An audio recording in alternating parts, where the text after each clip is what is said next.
Yeah, everybody wants don't fall. That would be awful if this thing just fell. Just So yeah, I think everybody wants to genuinely experience another person,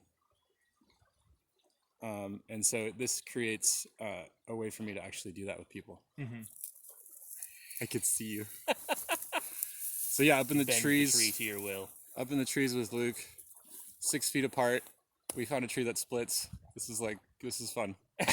Totally up in a tree, doing this Vertical and horizontal vertical and distancing. yeah, seriously, seriously, All about it.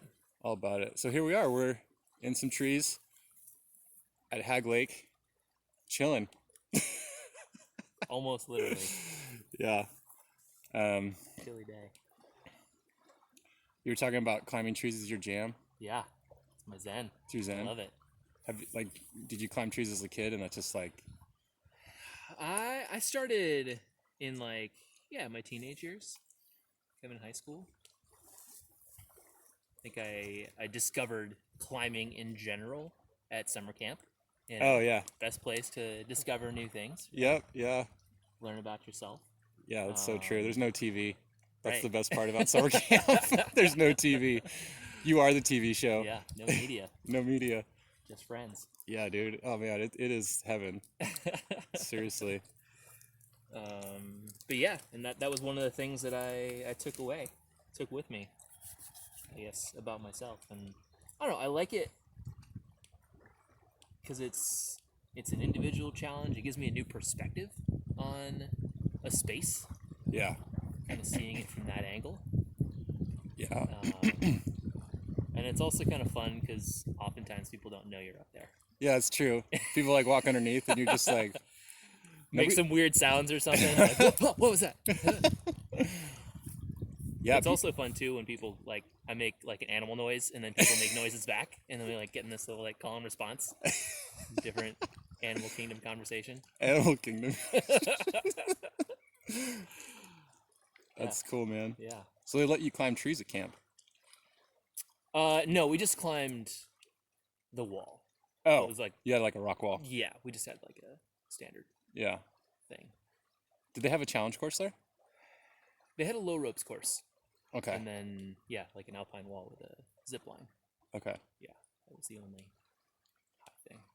That's where I got introduced to challenge courses. Yeah. Like I didn't know much about this camp and I went there with my youth group and I was like a youth leader or whatever.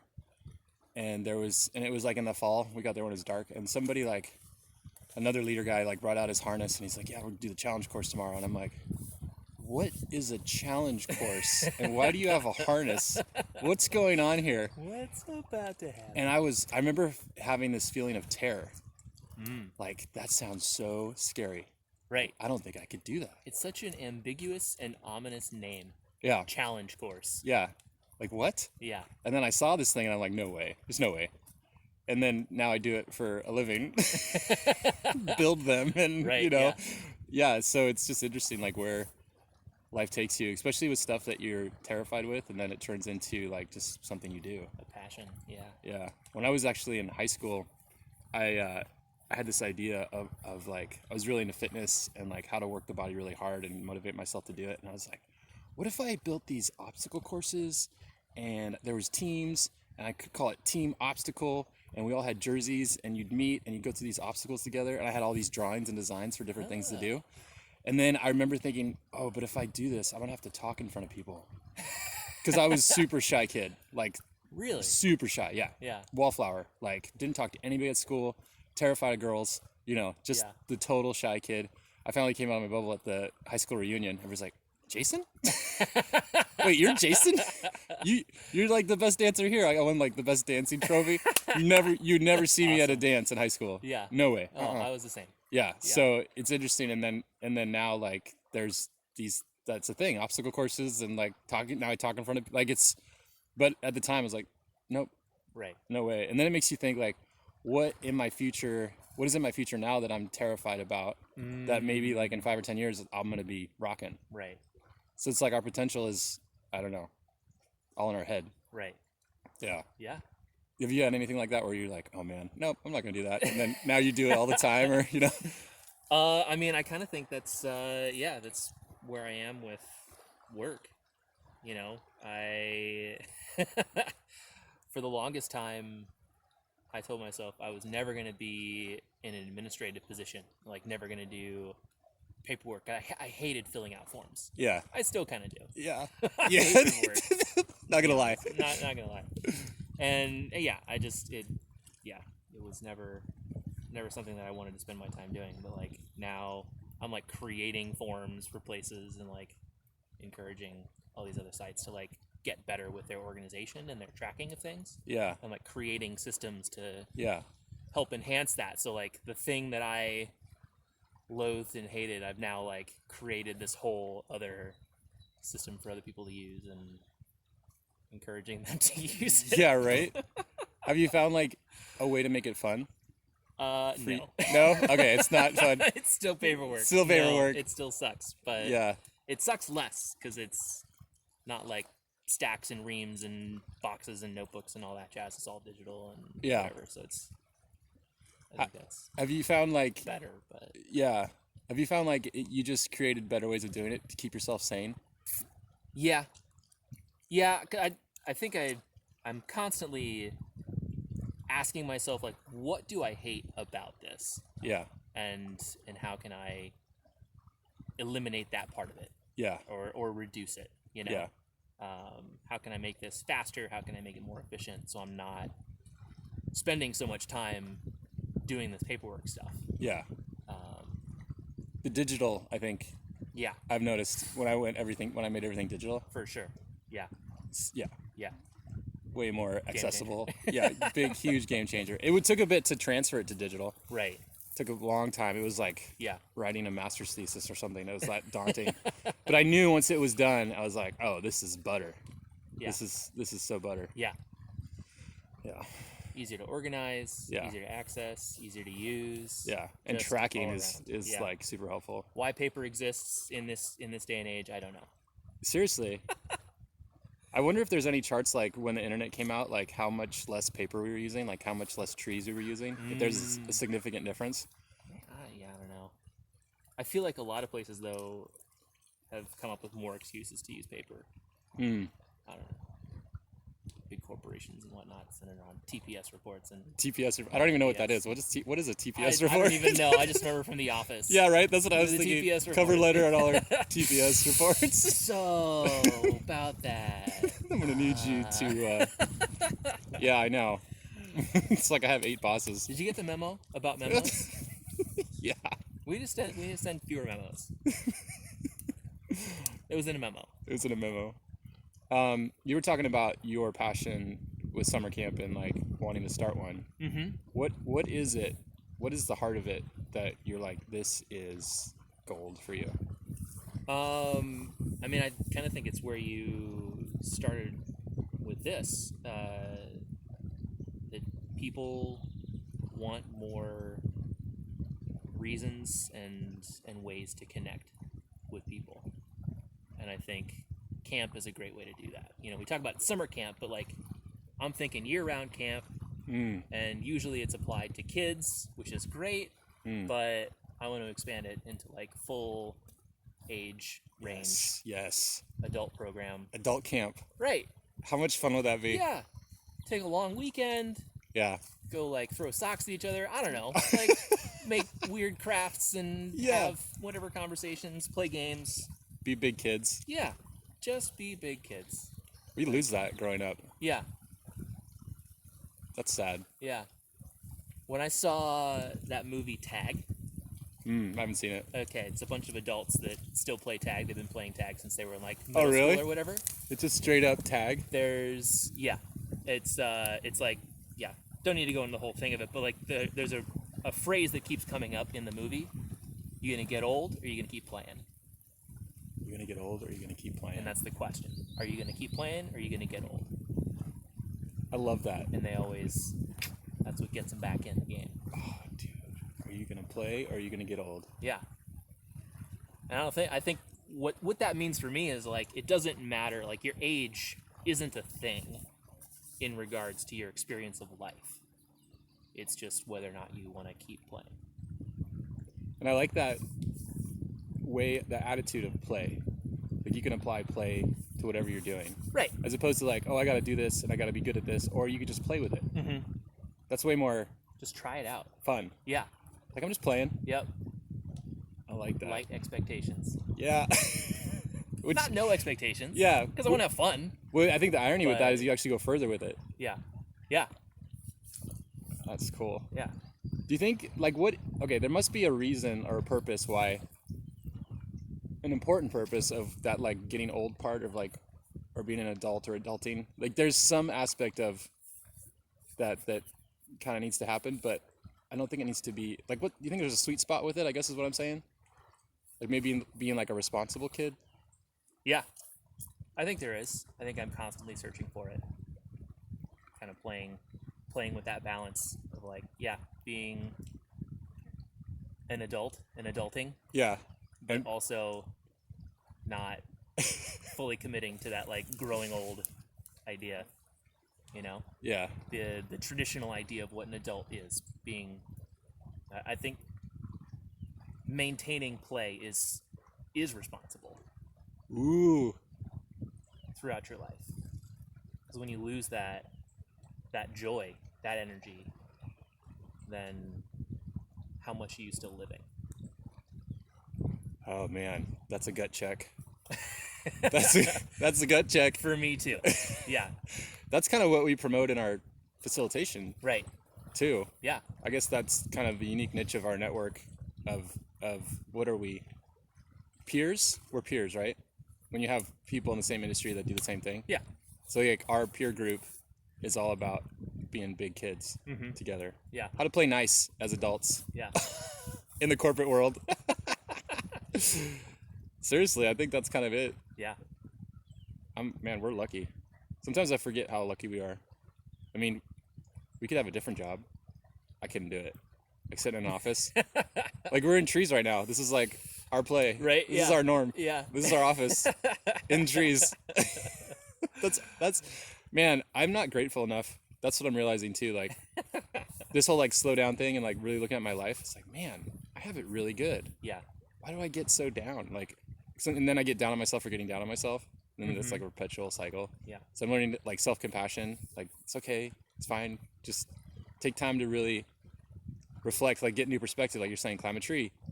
Like my morning time has been really like I'm learning fundamental. Mm-hmm. Like going for a run on my own, having that quiet time to just like journal. Like I take a little pocket journal Yeah. and I just chill. And I like usually 3 things will come to me that I'm supposed to focus on for that day. And it simplifies my day because you know the day gets so busy and there's all these other things, but those 3 things become my North Star. It's like, okay, I got to take care of this thing that's come up, but I got to get back to Grounded and centered. yeah. Yeah. And it gives me direction and purpose for the day. There's this thing that life's a day's work, do it well. And so as opposed to thinking about all the huge things far, far away and worrying about them, it's like, no, just focus on today. And I only get that information. I call it like my finite self tapping into the infinite wisdom. And then that kind of helps guide me on the day to day. And it makes the day more adventurous and simpler and just easier to flow with as opposed to this like daunting whatever. And if I don't do that, I lose myself. So I'm like, I got to make sure that I stick with that morning habit after, I think the new normal they're calling it. What's the right thing to say now with this normal thing? What is normal? Like it never was normal. That's another one is like, Well, right. Yeah. Normal's not a thing because it's a construct. we're all so different and life is so different from every angle. Yeah. So normal's not a thing. But There's got to be some kind of boundary though. there's like, yeah, there's like Like a community boundary, like playing at recess. It can't be normal for you to like smash everybody's sandcastle. You know what I mean? There's got to Right. be. It's normal not to do that. Right. It's unnormal to just kick sand in people's face and like give people bloody noses. Well, This is my normal. You know what I'm saying? no, yeah. No, I get it. So I think that's the importance of like recess teachers.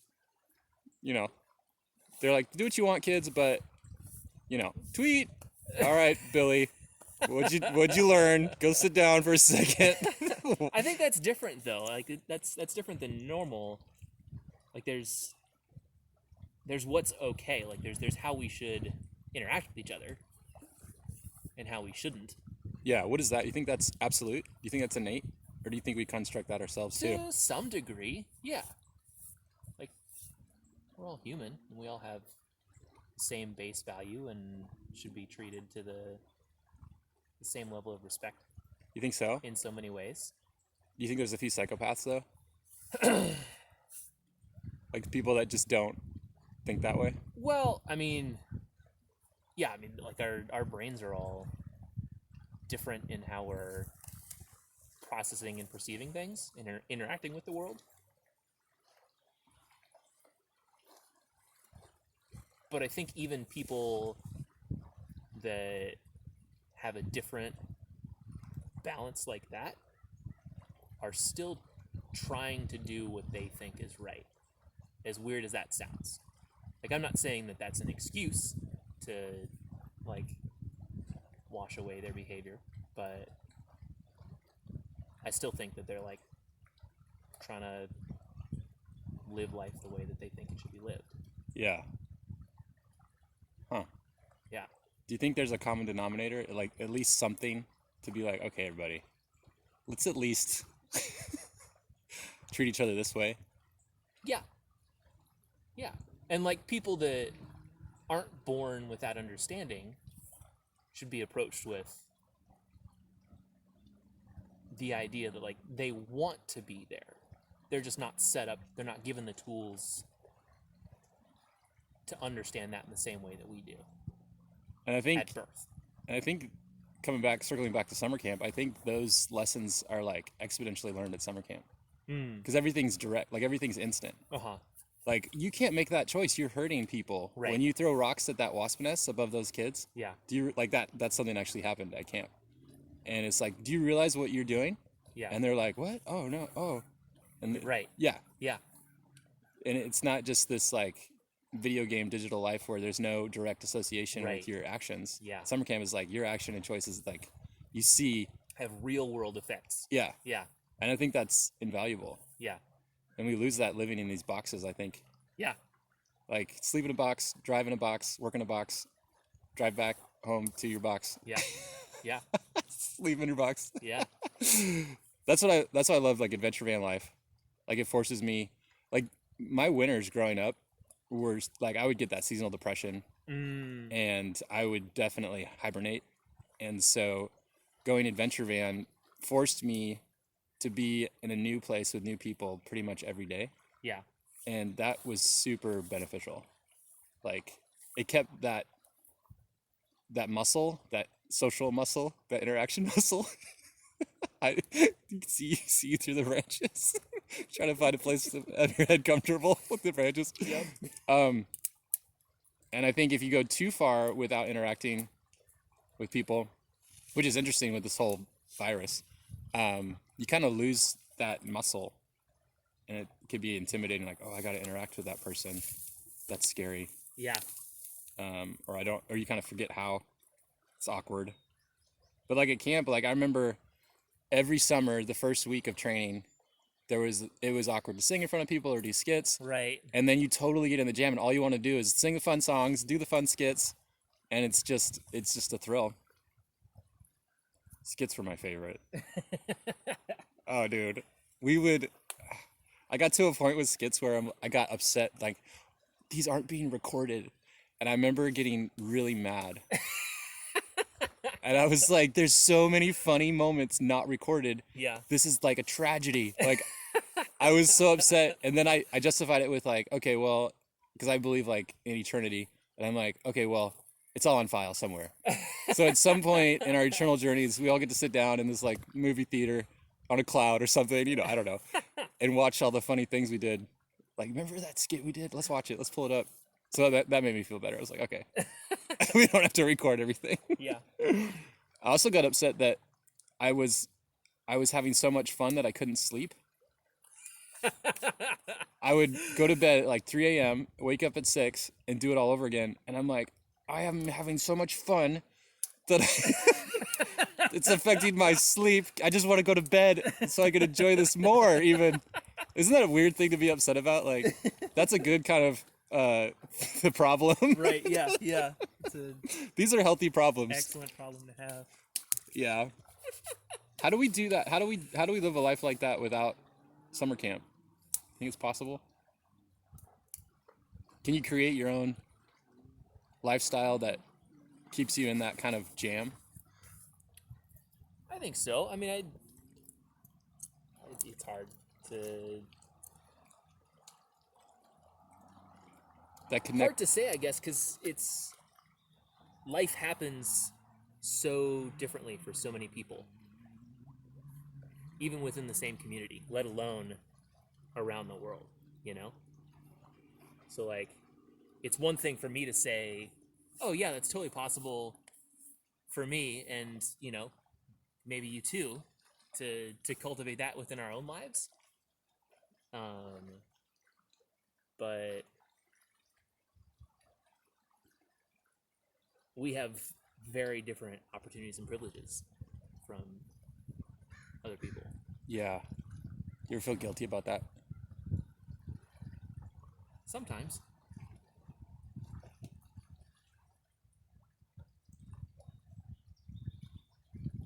Hmm.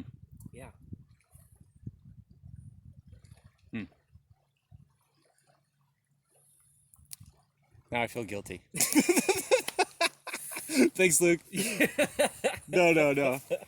It's, like, yeah, kind of the price of being somewhat aware, Yeah. Like I realize that I'm blind to so many things, Yeah. but I try to recognize the things that I do know and try to recognize that there are things that I don't know and try to be open to learning them and Yeah. figuring out how I interact with them and how I can affect positive influence if that's possible or just support. But Yeah, I like that idea of interacting. I like the challenge of having friends that have different points of view than me. mm-hmm. I think that's really healthy. Like to connect with them genuinely, but knowing that we fundamentally have different views on whatever, Yeah, but still have a connection, I think is gold. Because I think you can get in a trap of like, well, this is how it should be, and then you only hang out with those people. right. I think that can be dangerous. And I was thinking too, like, do you believe in like I've heard of this thing called kindred gravity, where you have like a kindred group, or people in family or friends that you just find yourself circling back to throughout your life, and they're like your lifers. Mm-hmm. I feel like we're that way, honestly. So I appreciate our friendship. Yeah. It's like we have this, I don't know, we have this understanding. I think we have a lot of similar, which is kind of, I'm being hypocritical, but it's nice to have, I don't know, those people that kind of remind you of who you are and like, oh, you enjoy that too? I'm not weird? Okay. Yeah. Totally. Yeah. Well, and I think that comes from, we as humans have been tribal. Like we started out as being tribal socializers, Yeah. Like we had our core people that we interacted with, and then tribes ran into other tribes and grew bigger, and but there was still that kind of core tribe, your core family, core whatever. I love those stories of like somebody in a tribe that gets associated with another tribe and doesn't want to go back to the original tribe. Oh yeah. Like they totally cross over, Yeah. and I feel like that type of person has a really deep understanding of how we're all the same, Mm-hmm. and can be more fluid with their interaction. You hear about like the native culture and like maybe they were I don't know, for whatever reason ended up in a native tribe, and they were coming from what would the European, whatever, what would you call that, European Descent? What? yeah, like they came over with the Europeans, and Oh, okay. they ended up for whatever reason growing up in a tribe, Yeah. and then they didn't want to go back to the other culture. And I wonder if that happened the other way around too. Like, I don't know. It's fascinating to me, those journeys of people who have, and that's why I like travel so much. um, really learning about a culture, as opposed to like coming into a country or whatever and saying this is the way to do things and we're going to show you. It's like my friend Michael Hayes. Did you meet Michael? I don't think so. He's starting this thing in India where people come in and the whole focus is to learn about the culture. That's it. And if you affect it in a beneficial way, that's a byproduct. You don't come in as the white savior Right. to fix the problems of it's in India. No, you're coming here to learn about their culture and how they live their life and who they are, and that's it. Yeah. I don't know, that's great. I think that's great. That's really important. We have 5 minutes. It's gonna shut off at 31. Yeah. So I don't know. This has been good. We've covered a wide range. We've covered a wide range. In a tree. That's what I love about this. Like, I will always remember this moment where me and Luke were in this tree that's split at the base, 6 feet apart. Maybe this is like 7 feet. Having a podcast in a tree. Yeah, that's. Well, cool, man. What are you excited about for your future? What's on your horizon where you're like, I'm super stoked about this? I don't know. I feel like I'm in this weird space, and maybe we're all in this weird space of like wondering how the current situation is going to change and influence the future, our future, collectively, individually. Because kind of reevaluating priorities and things like that. So like, I don't know, the possibilities of what's just around the corner are pretty open. Yeah, you were saying less work, more play, it sounds like. Yep. Yeah, I hope that sticks with me. Because I'm a workaholic. I can get so tunnel visioned on work, and that just becomes my reality. Yeah. That becomes the normal, quote unquote. Yeah. Yeah, and like in all of my intros as a facilitator, I like say this is who I am and this is what I care about and this is kind of the goal for the day or whatever, or how we're going to approach the day. Anyway, I talk about my love and appreciation for people and nature, and I feel like I haven't done a good job of really making that a priority in my life. And I've kind of told myself that like my job as it is, Nature and people, that's your priority? That's what you said? yeah, Nature, yeah, okay. nature and people. That it's kind of adjacent to my job. Like I've really poured myself into my work, and like I'm out in nature, and I'm working with people, or I'm working with programs that work with people. So I'm kind of like supporting community building and personal development and things like that. But I'm not engaging in as much of that myself as I want to, and like being one who is actively making connections and helping others make connections is something I want to be more of. And also, like, I spend a lot of time in nature, but I want to do more to support the balance of our interaction with the environment as people. So summer camp. Right. That'd be cool if that becomes something we do together. Who knows what the future will unfold. Yeah. Summer camp with Jam and Sammy's. Jam and Sammy's. All right. Love you, Luke. Starting to get cold. Think we should head down. Yeah.